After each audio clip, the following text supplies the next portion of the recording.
Slow Burn Media and Bill Huffman present Who Killed, a podcast that provides a voice for the voiceless.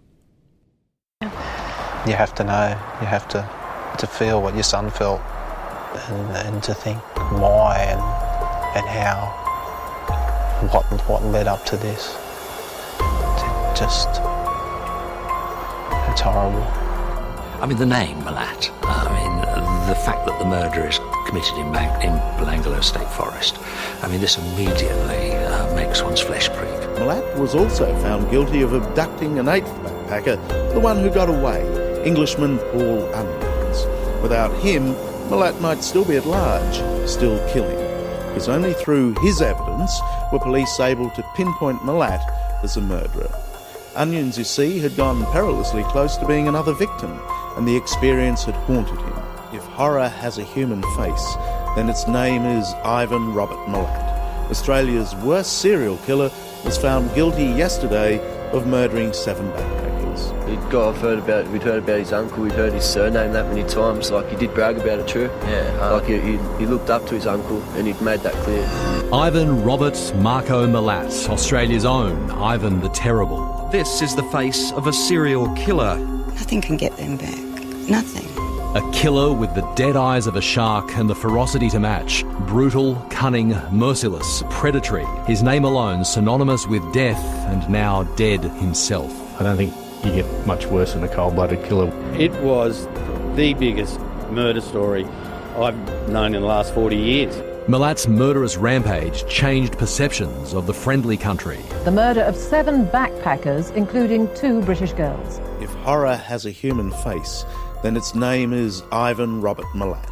Australia's worst serial killer was found guilty yesterday of murdering 7 backpackers. He died alone in a barren prison cell, an outcome many believed Ivan Milat deserved when he was convicted 23 years ago. Australia's most notorious serial killer lost his battle with cancer in the early hours of this morning in Sydney's Long Bay Prison Hospital. He was 74, serving life for the brutal murders of 7 young backpackers. Hello and welcome to episode 75 of Who Killed. I'm your host, Bill Huffman, and this is a Slow Burn Media production. On this week's show, I will be talking with the hosts of the Evidence Locker podcast about a case down under, the Ivan Milat backpack killer case. If you are unfamiliar with this case, it is definitely worth looking up, but Sonia and Noel really know their stuff, and I would be doing a disservice to the story by continuing on. So let's jump into my conversation with Sonia and Noel from the Evidence Locker podcast. This week on my passion case, I am very lucky to be joined by the folks over at Evidence Locker from the other side of the world in Australia. Welcome to my passion case. Thank you. Thank you. We're lucky to be here. Well, I'm lucky to have you. Go ahead and introduce yourselves. I'm Noel Vinson, the host of the Evidence Locker. And I'm Sonia Lowe. I'm the producer and creator of the Evidence Locker.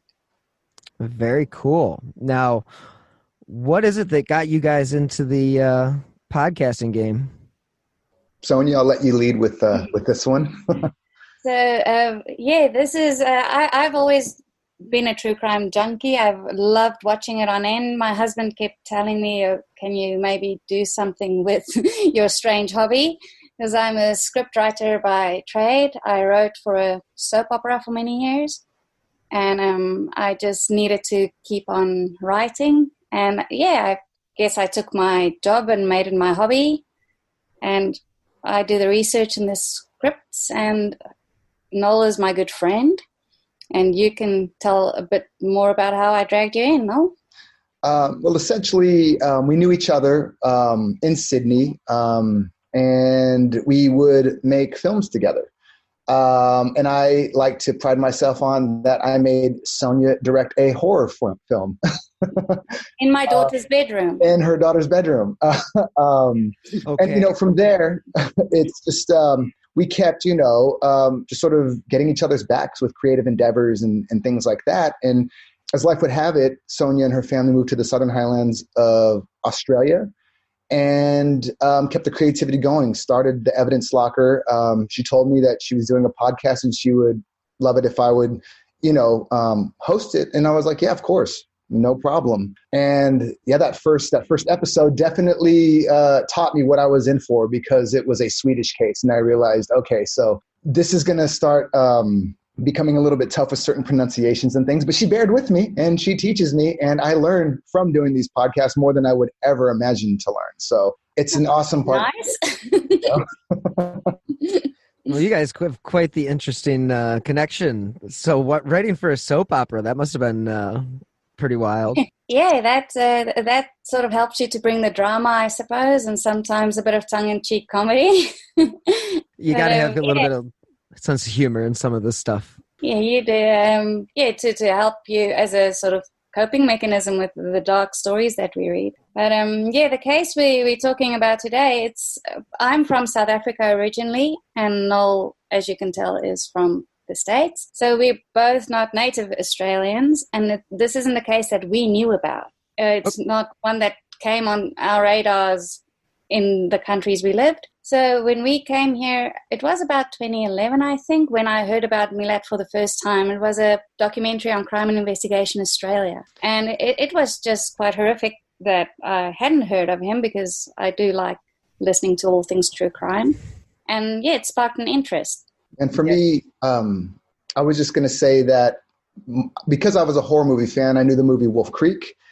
And in researching Wolf Creek, you find that some of it was based on Ivan Milat. So that's how that came onto my radar. But I really didn't know the details and deep dive into anything until being in Australia and hearing more about it, because it is, not to glamorize it, but it is like the premier Australian case, I believe. Yeah, with that being said, and you being from the States, is it like a Bundy type of case where it's like famous on that level?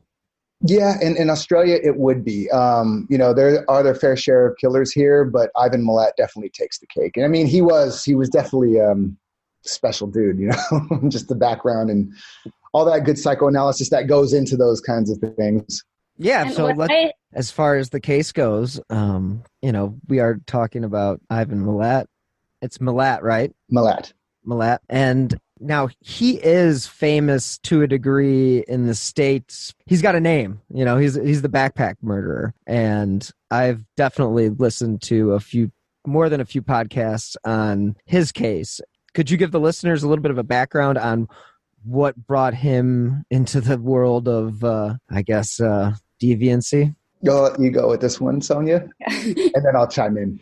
So Ivan Milat was from a very large family. It was a migrant family, like many Australian families. There were 14 children, and they lived just outside of Sydney on a small farm. All the kids were involved in keeping the house and going to school. They sort of raised themselves in a lot of chaos. They were very tight-knit. Very tight-knit. They got into a lot of trouble, but if only one got into trouble, that's the one that took the fall for the rest. So they've always had this band of brothers. And you said there were 14 of them? 14 children, yeah. 14. Wow. And you said they basically raised themselves? Yeah, the mother was, and the father was quite violent. Alcoholic. An alcoholic, immigrant from Croatia. East Bloc, Croatia. And the mother, they met in Australia. So I just think she was quite the matriarch. And even to the end, she was the matriarch. But because there were so many of them, they were expected to help out in raising the little ones and things like that.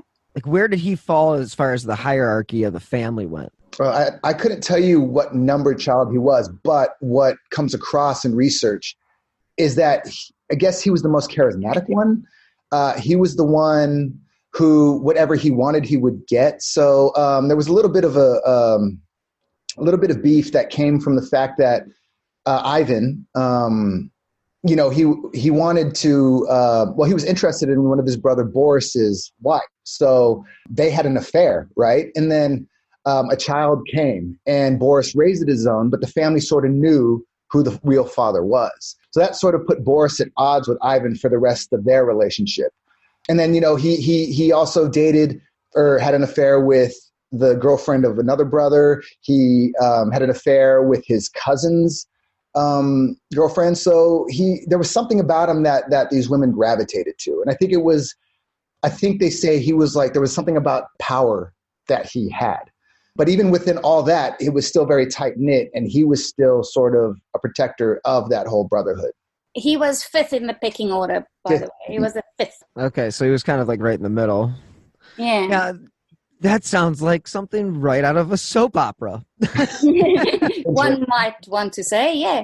So I think you want to be careful to use the word hillbilly, but I mean, that was sort of the vibe, right? It was your brothers, your sisters, your cousin.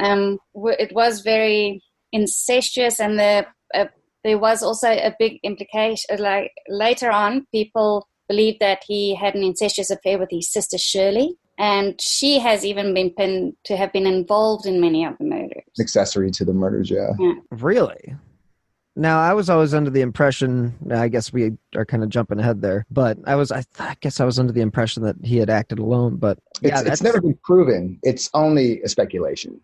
Wow. Okay. Yeah. No one was ever charged. The thing, maybe to rewind a little bit. So he was from this large family, and they were very violent. They had guns. They shot animals and hunters, but they shot anything and everything they could find, targets. They really loved their guns. They would have barbecues, and it was that very like, this is what we do. This is what normalcy probably is to that particular family. Yeah, and they would fight, and then the mother would get involved and pull them apart and that sort of thing. Yeah, if I may, I'm sorry, Sonia, just on that bit where how Ivan had the affair with Marilyn, who was Boris's wife. Boris, actually, there was a moment where Boris attempted to kill him, spurned on by Stephen, the father. Like Stephen said, he disrespected you like that. He disgraced you. He needs to die, in regards to Ivan. But I can't ask you to do it because he's my son. And that was sort of the words that he had said. Boris took that upon himself to kill his brother in an act of revenge. And he aimed at a family barbecue. He aimed a gun at his brother Ivan, but his mother, Margaret, kept getting in the way of Ivan. And nothing ever came of that. It's just deep in their anger towards one another. At least Boris is towards Ivan. Ivan probably just could really care less the way he was, Yeah, so that was the dynamic. That was the sort of dynamic in the household. Yeah, he deserves to die. I can't tell you to kill him. Try to kill him. And then the mother, literally, she physically would stand up, but not say, don't shoot your brother. She would literally dish food into their plates. Every time he pulled the gun, the mother would stand up and stand in between. So, that was... So when's this movie coming out? Well, actually, funny you say that. There's been a few. So. Oh, really? Okay. And Noel has worked with the actor who portrayed Milat. Yeah.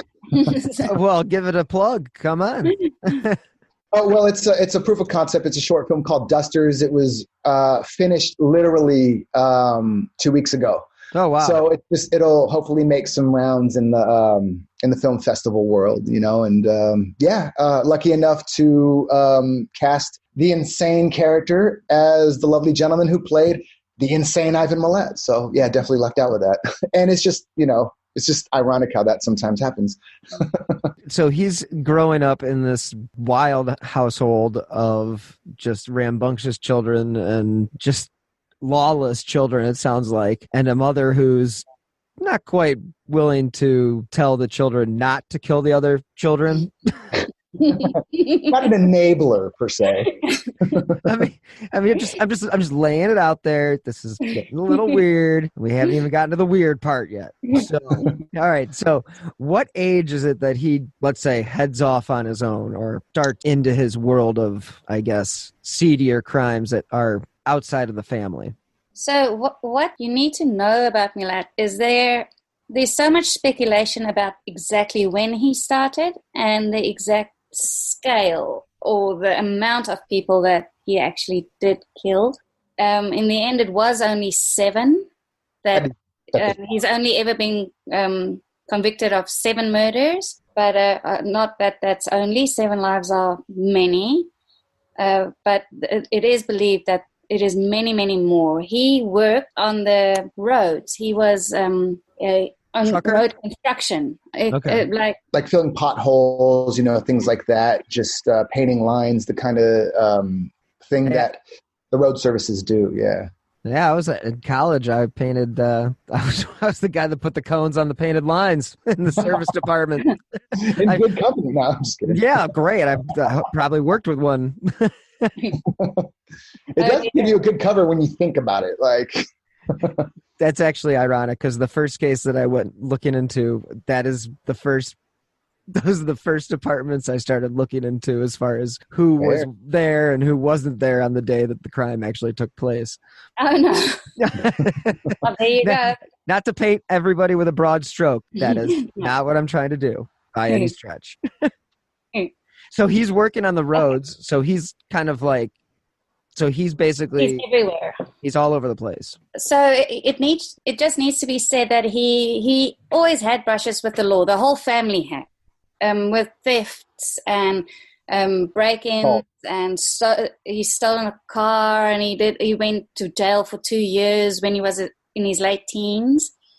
So he's always sort of had the criminal side to him, of which many people speculate many of those crimes were committed by one of the brothers, and the police just took the one that said, okay, yeah, I did it. And that's the thing, is it wasn't one bad egg. It was sort of a rotten carton, I mean, not to generalize it in that way. But yeah, he had brothers who were also just as violent. They would always take the fall for each other. And that's what made it difficult too, because even they were operating under different names, like there was a few who worked for Boral, which if I am correct in saying, Boral is a company that was who was doing the roads. Yes, Sonia? So it's more of an engineering factory. That's more on that part of it, but I think they do make.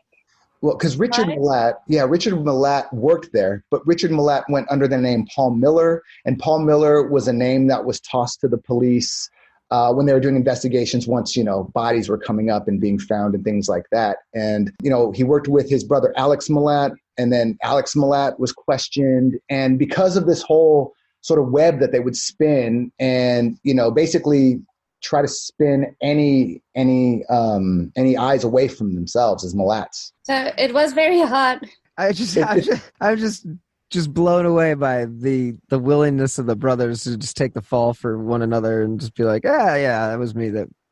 Yeah, right. I look like the most probable suspect. Yeah, why not? Say it's me. I'll go to jail for a couple of months. I guess blood is thicker than water. No pun intended. Yeah, and it really was the case with the Milats. It's really blood thicker than water. Even to the end. So he was in his late 20s. It was 1971, was the first case when he was actually suspected of kidnapping hitchhikers in New South Wales. It was 2 women that came forward, and they said he had given them a ride, and then that he pulled over and he threatened to rape them. The one got away and the one didn't. He did rape her. He did not kill them. So, I mean, in those days, in 1971, it was very hard for the victim of sexual assault to come forward. But those 2 girls did. They were only 18 years old. They were Australian backpackers. He somehow got off. He was found not guilty. Oh, so they actually took him to trial and everything. They took him to trial and everything, but he did get off, after which he went to New Zealand and spent some time in New Zealand. So heaven knows what happened over there across the pond. Right. He spent a whole year in New Zealand, and then he came back to Australia. And then his next arrest was for another robbery and things. And he was a truck driver for a while. Well, that would fall right into line with all the serial killers that are the majority of serial killers. I mean, they have a whole initiative here in the U.S. of, the FBI task force. They've got a highway serial killer initiative because there's so many of them that are connected to that type of crime, because it's just one of those jobs that's so conducive to, one, you're by yourself, and 2, you can pretty much come and go as you please. Well, if you're thinking in Australia too, how big Australia is as a country, right? And then within how big Australia is, how empty it actually is. Like, you got probably one of the biggest land masses with the smallest population. The population of LA is like 10 times bigger than the population of entirety of Australia. So if you are working on these roads, you have, you can do anything. You can get away with anything. Nobody's going to know where to find it. It is, and that is why people also hitchhike, because there aren't necessarily always buses or trains going to specific scenic places where backpackers like to go. I think obviously after Milat, backpacking changed in Australia somewhat, and people stick to the main routes. The social consciousness has changed for sure after all that. But I mean, his main time of operation began really in the early 90s. And when you say that, you're talking about, right, Sonia, the 7 that we know about. The 7 that we know about.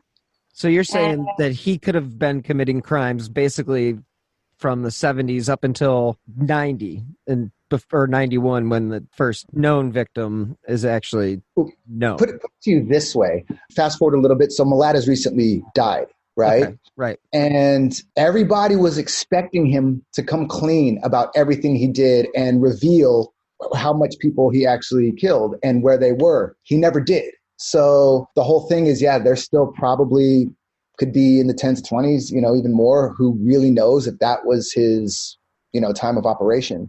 But nobody will ever know now. We'll never know. And the grave without saying, Even one of his brothers said, was it Alex that said in an interview? I think it was Boris. Boris is the one who flies the flag anti-Ivan, And then, he said on Australian television, he said, you don't know the extent of exactly how many it was. He said it's a tremendous amount, which denotes he probably knows more than he's saying, but he's a Milat. and he probably would tell the truth to them, and they would keep, bite their tongues or whatever, or maybe even pat him on the back. Who knows? Yeah, it sounds like they would kind of take that one and it sounds like if he was committing crime, because nobody just wakes up one day because how old was he in 91? So he was born in 44. So nobody starts killing it at 45. No, it's something that's always been in you somehow. And I think there's a part of him that's the narcissistic side of serial killer personalities, because he is quite narcissistic, and the kind of things that you do and the kind of torment that you apply to other people, there is a narcissistic value. It's a power surge, and I think out of all the family, he was the one who had that. So whether he was torturing rats as a kid, we'll never know. But it's got to come from somewhere. And it's got to be about a lack of respect for the law as well, because they did not respect the law.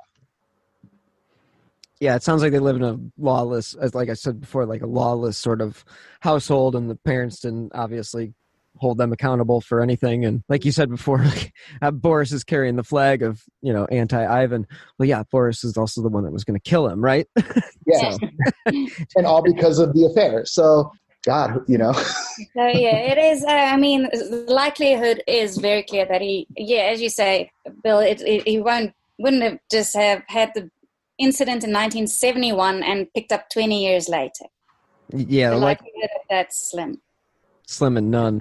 Hey, it was but when was the first murder victim? Like actually attributed chronologically or discovery? Well, I guess we'll start with discovery. So that was 1992. In Belanglo State Forest. In Belanglo State Forest, which is nearby my house, and I've actually taken a drive through to it. On our Facebook page, there's a little video of the drive through it. It's a very scary place.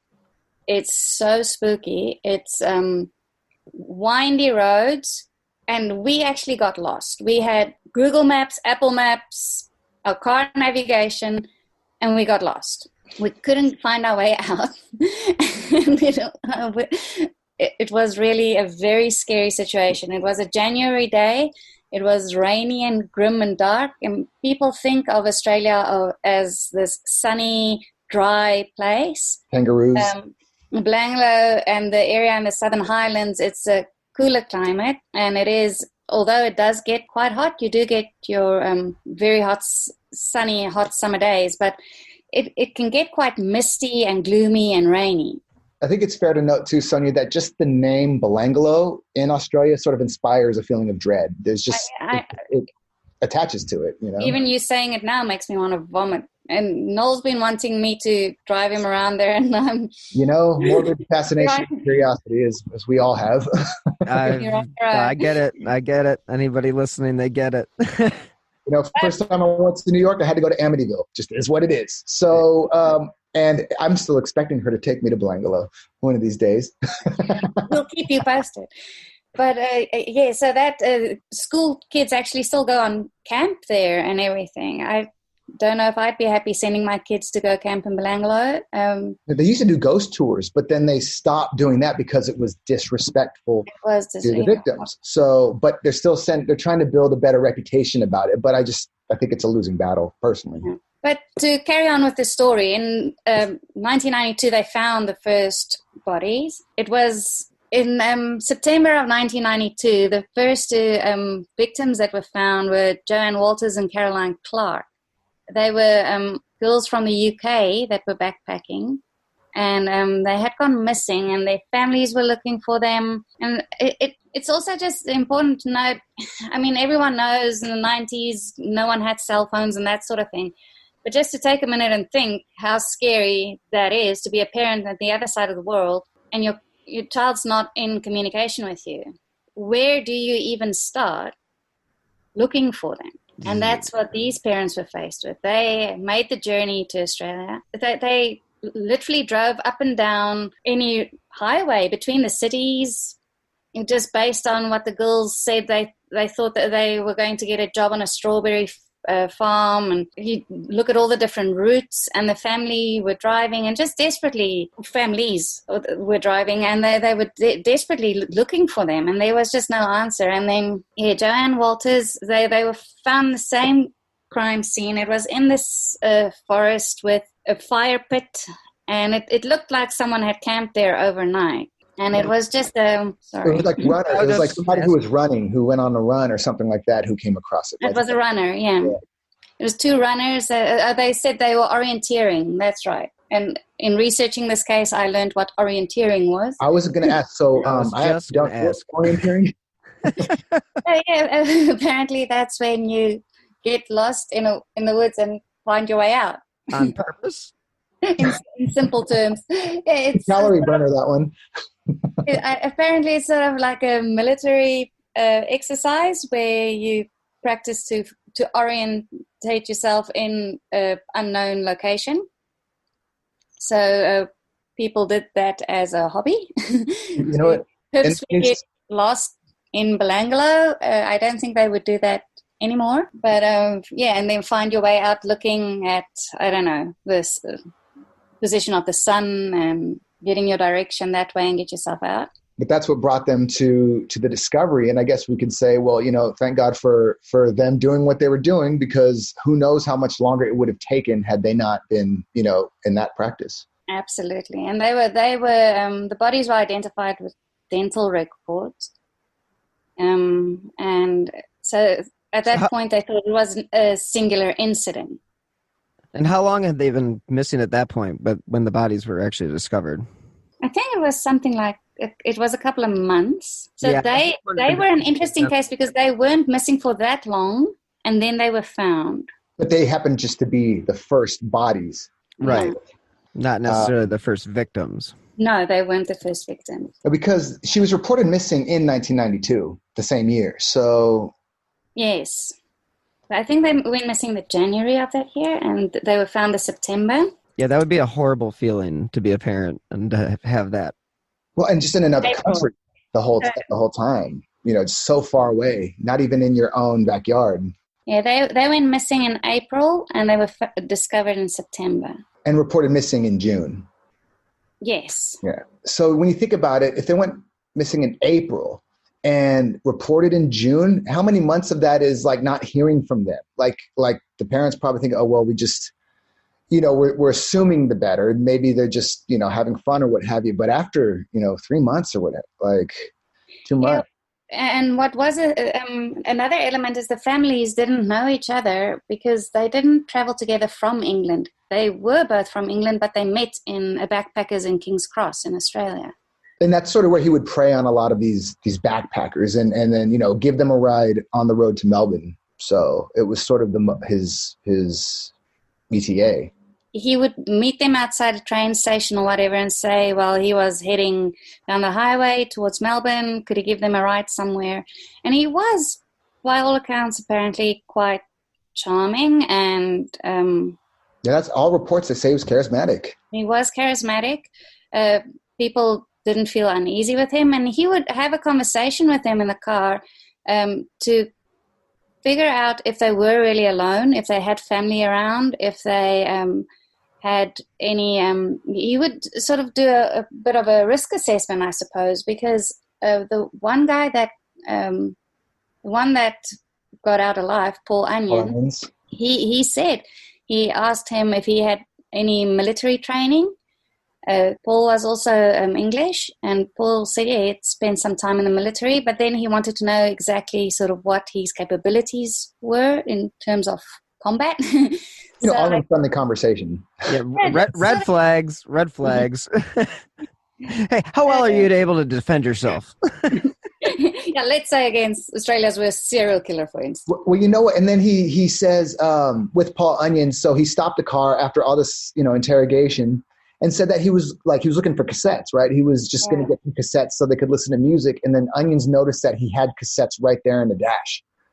So that was sort of he just, I think, had the underlying feeling, okay, something's up. And as soon as he got out of the car, Milat got out of the car, Onion just took off and ran into the forest and hid. No, he ran onto the highway, actually. Onto the highway, okay. Yeah, he ran in front of a car, and thankfully a person didn't run him over, but stopped and took him to, I think it was Bowral.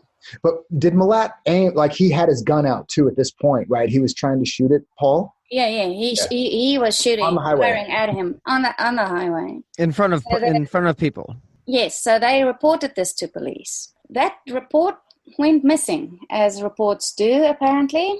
You have a madman with a gun who almost kidnapped and murdered someone, but yeah, let's not put this on the priority report for the day. Maybe let's see if someone's chicken got stolen.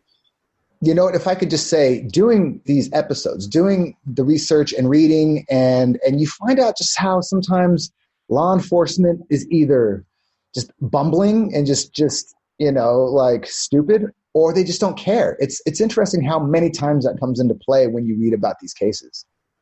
Yeah, and I think I was going to say that they also get narrow-minded too. Or there's they can get focused on one particular, idea, and then everything else just falls to the wayside. And then 20 years go by, and you're like, "Oh shit, we didn't think about that when we should have been." It's like, how obvious was it now? How come that wasn't obvious then? And I don't think it's because we have better technology now. It's almost just like you didn't put that. You didn't connect A to B. Well, sometimes it is the power of hindsight, but I also think, sadly, a young, healthy man who escaped from a bad situation is a non-event. Yeah. Especially in the 90s. You should have defended yourself, or you could have. I've got a bit of an issue with how men are helped in bad situations, because everyone should deserve the same kind of attention or help, whether it's a male or a female. I mean, you had no chance against Milat and his gun. And I think if you're Dwayne Johnson, you wouldn't have had a chance against him because he was so ruthless. Oh, and the games that he would play. And I think there's just something to say about the way men are looked at in this country in particular. Yeah. If you can't hold your own, then that's not anybody's fault but your own. That sort of outlook. Just careful there. No, we don't want to get. No, I'm not saying that. And that could be not a blanket statement, but it could be said about just toxic masculinity, if you will. And that is a real thing. Yeah, and I mean, be a man's man, defend yourself. What's your problem? And that sort of thing. You can edit that out, right, Bill? No, that part. To be honest with you, that is absolutely an issue, and that it's not just an issue in your country. It's an issue in all countries. I think, or at least in the States, I can guarantee you it's an issue here, because if you ask for help for something, or if you need, let's say mental health assistance, there's a stigma that goes along with it. And it's just like, nobody seems to understand that the hardest thing to do is to ask for help, and then to have somebody judge you for asking for help, or for not being able to deal with it yourself, or be a man, or, pull up your bootstraps. It's just, there is such a toxicity that goes along with that. Yeah, and it's unnecessary, and let's not. I get very angry about. But it is definitely makes sense what you're saying, and I do agree with that. And in Paul Onion's defense, thank God, because he was the one who was able to start shedding a little bit more light onto things by talking to the police. This week's episode is sponsored by HelloFresh. With HelloFresh, you get farm fresh, pre-portioned ingredients and seasonal recipes delivered right to your doorstep. Skip trips to the grocery store and count on HelloFresh to make home cooking easy, fun, and affordable. That's why it's America's #1 meal kit. This summer, HelloFresh is here to take the work out of eating well. Reach your goals with delicious, calorie-smart and protein-smart lunch and dinner options, plus new vegan recipes too. HelloFresh makes entertaining easy with a selection of crowd-pleasing eats like their bratwurst bar with caramelized onions, Dijonnaise slaw, and pineapple relish, or a snack board with pretzel bites, spiced bar nuts, and hot honey peach jam. So go to HelloFresh.com/WhoKilled16 and use the code WhoKilled16 for 16 free meals plus free shipping. Again, go to HelloFresh.com/WhoKilled16 and use WhoKilled16 for 16 meals plus free shipping. He was the only witness, because he was the one that got away, that could explain what went on inside the car. So what he would then typically do, after Paul Onions came out, more witnesses came out, females, that said that they were hitchhiking, they were picked up by this guy. He went onto a rural road and said, it's a shortcut. And the minute he did that, they felt uneasy, and he would always stop the car, right? And he'd always stop the car, get out with some sort of reason why he was getting out, just so he can bring his gun. So he can bring his gun. And then, because then they stopped.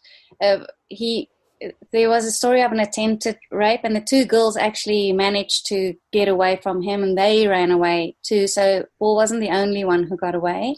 And they went to the nearest farmhouse they could find, and they also, but they didn't report it. They were shaken up, and they just went on their way.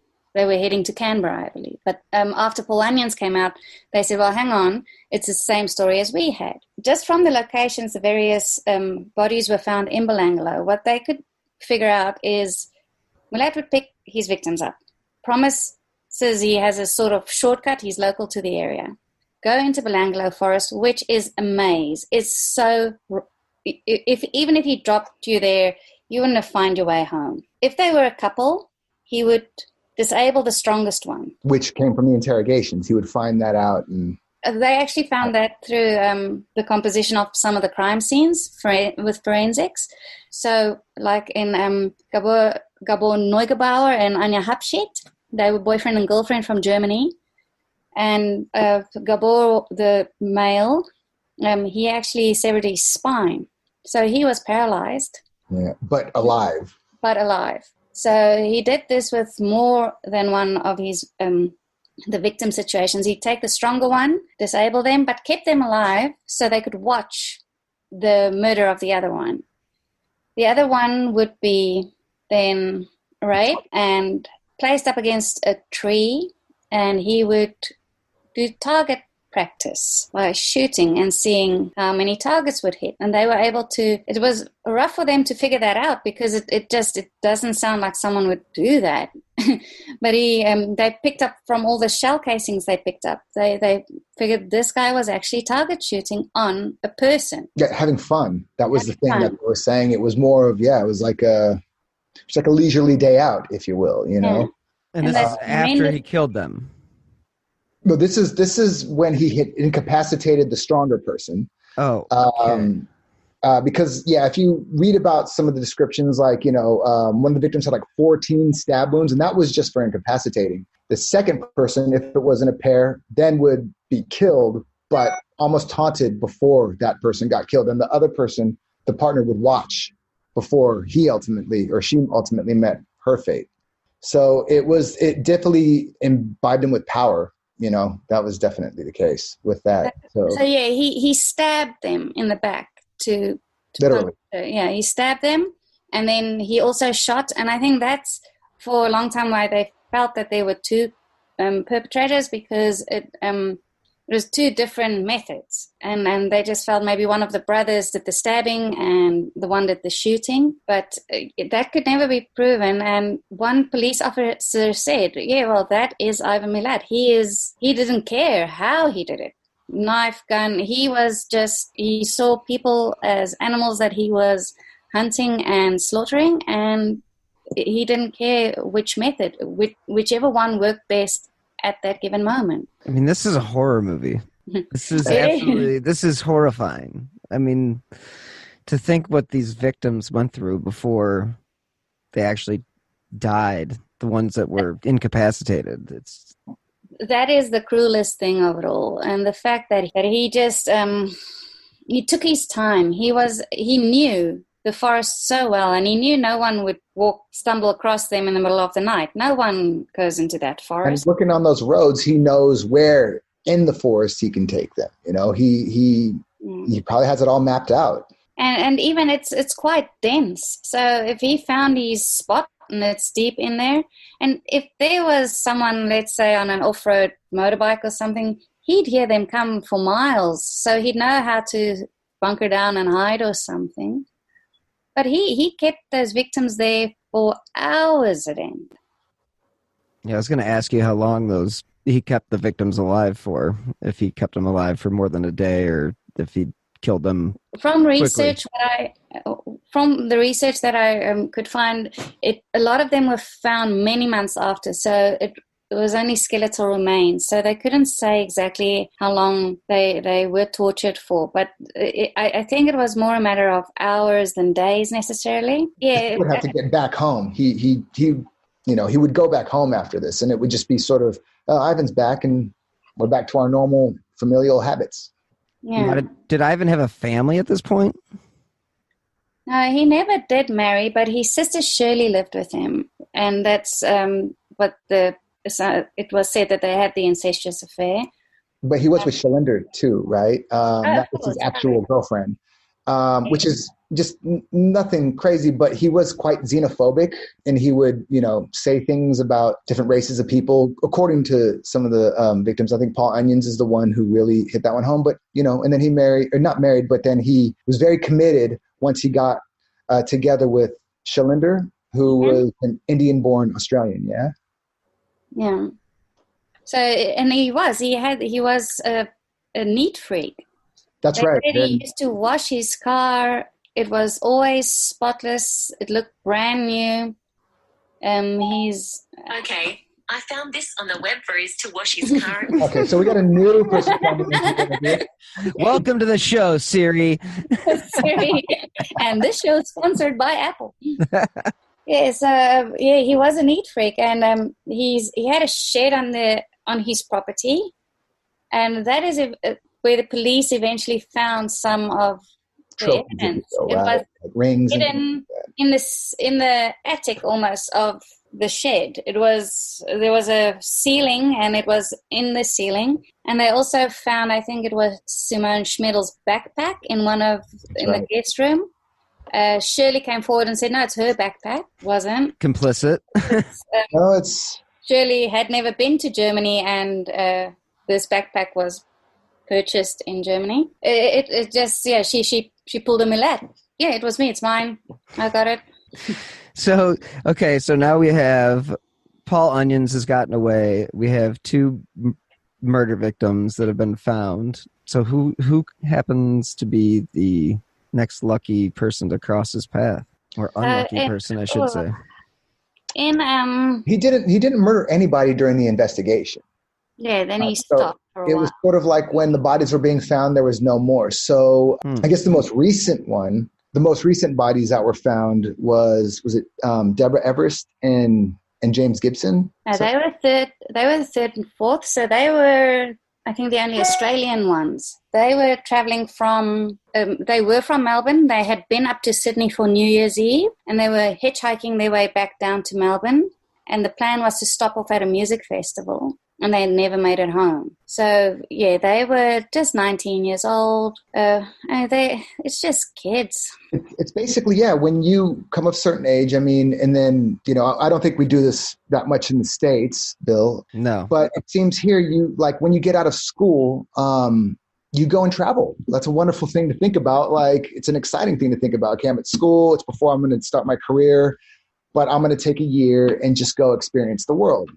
They come to Australia because there's this whole, just Australia being, you know, so far away, land down under, and all these cool things. And we're going to backpack it because you can. Never thinking that somebody has ulterior motives. And I think that's what all these people had in common was they were doing just that. They were just trying to experience the world and have some fun, and just fell into the wrong hands. Yeah. I think that everybody wants to believe that there's nothing to worry about. And it doesn't happen until you look back on the situation sometimes and realize that something else was going on while you weren't even aware. Like you said, there weren't any murders going on during the investigation, but, you know, nobody knew there were a bunch of murders going on during the murder spree. Yeah. So what was the time frame from his, considering like from when he first committed the first murder to when he was caught? So the first one was actually the one we were just talking about. That was about 1989. And then, but they were only found towards the end. I think that's a bit more of the confusion now talking to you is when the murders occurred and when the bodies were found. So these to Deborah and James were, they went missing in 1989. So out of the 7, that was the first people chronologically to go missing. And then 1989 was a bad year. So many bad things happened that year. And Dodgers won the World Series. I'm just kidding. But I think it was it Simone who was next? Yes, Simone was also a German girl who traveled, and her mother was coming to join her for a little bit from Germany, and they had arranged to meet at Melbourne Airport, and Simone didn't show up. Again, where in the early 90s, where do you start to look? You don't know where she stayed before, exactly what her route was that she took, who her friends were. Yeah, because she was solo. She went solo the whole time. She was solo. Yeah. She was the only one that was solo. Yeah, it's not like you have Google tracking you like you do today. No. Or social media that you can spot a photo with something in the background. Oh, she must have been at this cafe or something. It was extremely hard to find them. Then it was Anya and Gabor. So they were found in 1993. What actually brought the investigators to his front door? So they had a task force because after the first discovery of Caroline and Joanne. And Joanne's bones in Belanglo, there was a local man who he lives in Bundanoon. He went into the forest. He was quite taken by this case, and he just thought, well, if there are bodies of 2 travelers, and there were reports of missing backpackers in the area. There were many reports of missing backpackers. So the area was it was a mystery. I spoke to a lot of local people who lived here at the time. So they were aware of the missing persons cases from the late 80s to the early 90s. They were aware, another 2 backpackers gone missing. So it didn't come out of the blue. It was just missing persons. And it was a mystery. No one paid too much attention to it. The law enforcement was just, we got other things to worry about. Yeah, so they did what they could. But as I say, with no leads, with nothing, how do you even find them? So they were never found. Then these 2 skeletal remains were found, or the skeletal remains of 2 people were found. And a local man just went rummaging in the woods looking for more. And I think, so Bruce found... Yeah, Bruce Pryor. Bruce Pryor, he found Deborah and James. So the first couple, so he found more remains. And then police looked at him. See, and the thing to note too, just as an aside, is that James, like Gabor, also had his spine severed. So that just goes back to Milat's, how he would incapacitate the stronger victims. He would literally sever their spine. And did he have military training, or like how did he know how to do that? Or was that just something that you probably picked up living on a lawless farm? He wasn't military. He wasn't military or anything like that. No, he wasn't military. He was just a serial killer. He's probably experimenting. Can I do this? Oh, he was probably training on the job. Learning on the job. But so because there aren't that many gun clubs in Australia as there probably you would find in the States. So the police went to the local shooting range because of all the shell casings they found and the bullet holes in the victims' skulls. And they tried to find, they went on a trail to look for the weapon. And that's how they came across, it was one of the Milat brothers. And then the rabbit trail just took them into the whole Milat clan and trying to figure out for a long time, well, who did it? For a while, they did actually think it was Paul Miller. And that was Richard. So let's go back to this Paul Miller character. So why does he have an alias? I think he said it was to avoid traffic tickets, or what was it? Yeah, he was trying to just dodge. He was trying to dodge some sort. I thought it was not alimony, but he's trying. It was. It was. It's alimony. Yeah. What the hell? You know, and just what on a that. guy. Too, it's anytime there was something going on, anything that was, not just murder, but just Milat name would always come up to police officers when certain things would go down. A robbery. It was just almost like, well, the Milats are known; they're on the radar, but they still didn't put two and two together with any of the murders. The backpackers, they didn't put that. And then what sort of brought that was when they finally figured out that a Milat was actually working on the roads during the times that these bodies must have died, when they started actually doing a timeline. And that's how they linked it to Ivan, because he was the only one who was working for the roads system. And interestingly enough, everyone who knew the family said that Ivan was the least likely one. Probably because he's the most handsomest. No, yeah. Literally, Well, I mean, like you said before, I mean, we talked about it earlier. I mean, you do have to have a bit of charisma to be able to con somebody into your vehicle. I don't care if Bundy syndrome. It's so straight Bundy. This is definitely Bundy-esque, but you definitely have to have that sort of aura about yourself and confidence that you're going to be able to, one, pull it off, and two, not give away your ulterior motive, like you mentioned before. Yeah, and I suppose because he got away with it so many times, that built his confidence too. Yeah, because he could have probably been getting away with it for years before he actually came on the radar. So that they were really actually investigating the family. They had the feeling it was one of the brothers. And that seed was planted because of the Paul Miller, and because they were all in that same area. Like going back to Boral, the engineering company in the Southern Highlands, two of the brothers worked there. One of them was Richard, who went under the name Paul Miller. He had two IDs, one Richard Milat, one Paul Miller. And they just kept going back to the Milats, yeah, Sonia? And that's when they found out that, oh, shoot, Ivan was working on the roads. Let's question him. And they also, they searched the Milat properties because they had a couple of properties around the area. Yeah, the brothers. Some brothers would buy something together. And so they found some evidence but could never definitively link it. But then, the backpacks found at Ivan's house in a morning raid that's what got him in the end. Unfortunately, we have run out of time this week, but I would like to invite you guys back for part 2 and the conclusion to the backpack killer next Friday on Who Killed. And thank you so much to Noel and Sonia from the Evidence Locker podcast for joining me this week. It is really cool that they were able to join me from down under. And with the technology that we have, it's pretty amazing that we are able to do such things. So, as a reminder, I drop new episodes of Who Killed every Friday. I'm going to be mixing in some of my Passion Case episodes on the Who Killed feed.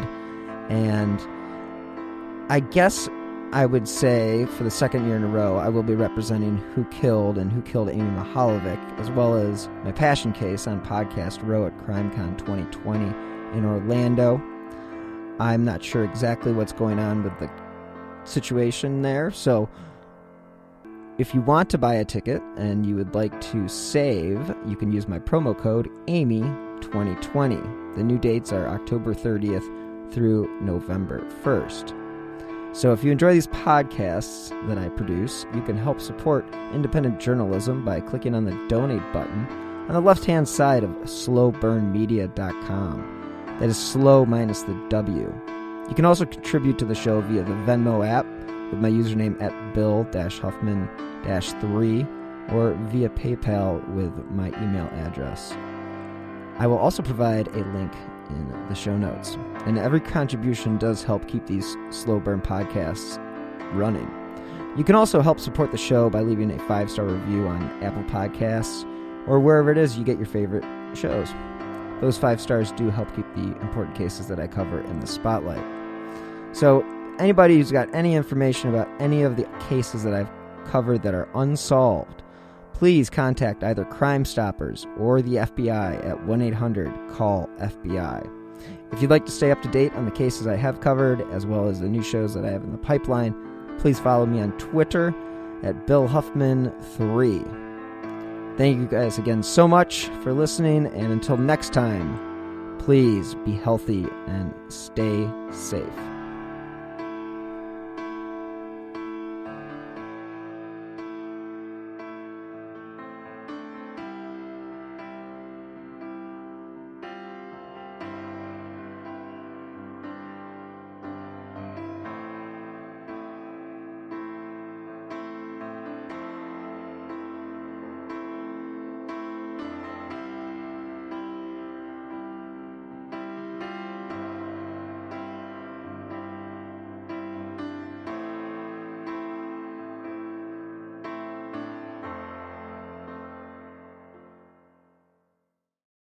You might be surprised to know that not all serial killers are straight cisgender white men, and the victims of true crime are not a monolith either. She's Wendy and I'm Beth, and together we host Fruit Loops Serial Killers of Color, a true crime podcast. Together we take deep dives into the true crime stories about marginalized and minoritized perps and victims that often go untold. We also provide the context and nuance that these stories deserve. At Fruit Loops, we're serving up true crime with a side of history, society, culture, and some fun. Listen to Fruit Loops Serial Killers of Color on Spotify, Google Play, Apple Podcasts, or wherever you get your podcasts.